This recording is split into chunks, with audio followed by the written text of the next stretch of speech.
Hi, everybody. Welcome to another midweek moment. Can I just confess something to you? I struggle with jargon, but we use it so often. It's really in any industry. There's jargon, there's words that are uses or phrases or acronyms, and sometimes we just throw them around like other people understand what we're talking about when really we don't have any idea. We use it in technology. We talk about an IP address, which stands for Internet Protocol. We use it in the medical field as we talk about a DNR, a do not resuscitate, or an ICU, an intensive care unit. We use it in the education field as we talk about an IEP, an individualized education plan. We use it in the military as we talk about someone going AWOL, absent without leave, or having a CO, a commanding officer.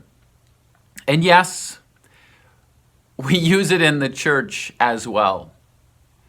One of the pieces of jargon that perhaps has been thrown around in recent months at St. John's is the phrase SMP Pastor.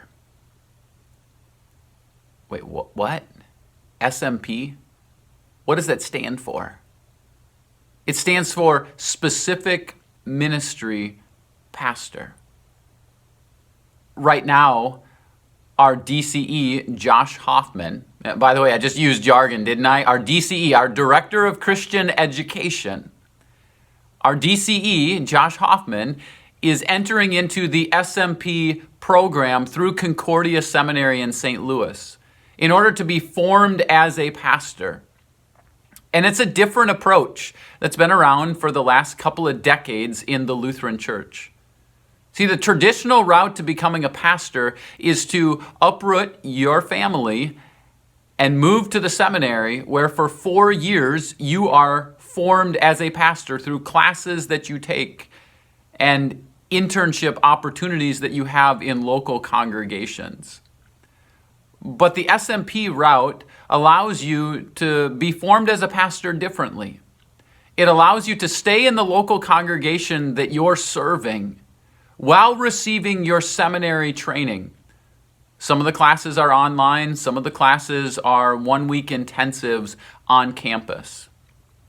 It's a way that a man can stay committed to his congregation and not have to uproot his family. And honestly, it's a pretty biblical model. If you were to ask, how were pastors formed in the first century? It happened as Paul and other leaders of the church traveled around to varying communities. As they shared the gospel and started churches, they would then identify a man who could step in as the pastor in that local congregation. They would give him a level of training, and they would come back and continue to support him as he was formed as the pastor of that local congregation. One of those pastors was a young man named Timothy. I find it interesting this week as Josh and I are doing our online orientation for the SMP program through Concordia Seminary. One of the churches that is also forming an SMP pastor down in Texas, they talk about their pastor as a Timothy pastor. It's a young pastor that they have identified and raised up to lead a church that they have launched. This is what the SMP program is designed to do, to raise up a local pastor to serve a local congregation. And I'm so excited that we at St. John's have a chance to be a part of that. If you read through the pastoral epistles, the letters of 1st and 2nd Timothy and Titus, letters that Paul writes to young pastors, you'll see how vital pastoral ministry is.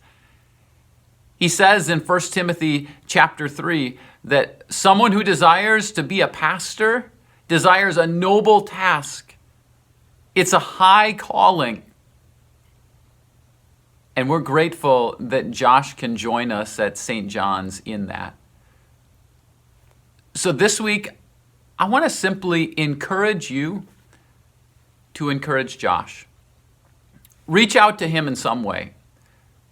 Let him know that you're praying for him, that you're supportive of him and his family. Ask him as he's going through these classes what he's learning. We have a wonderful opportunity to raise up another pastor here at St. John's. St. John's has raised up pastors in the past through the residential program at the seminary. This is our first opportunity to raise up a new pastor in a new way, and yet in a way that has been used by the church for millennia, really. So thanks for joining me today. I'll see you again next time.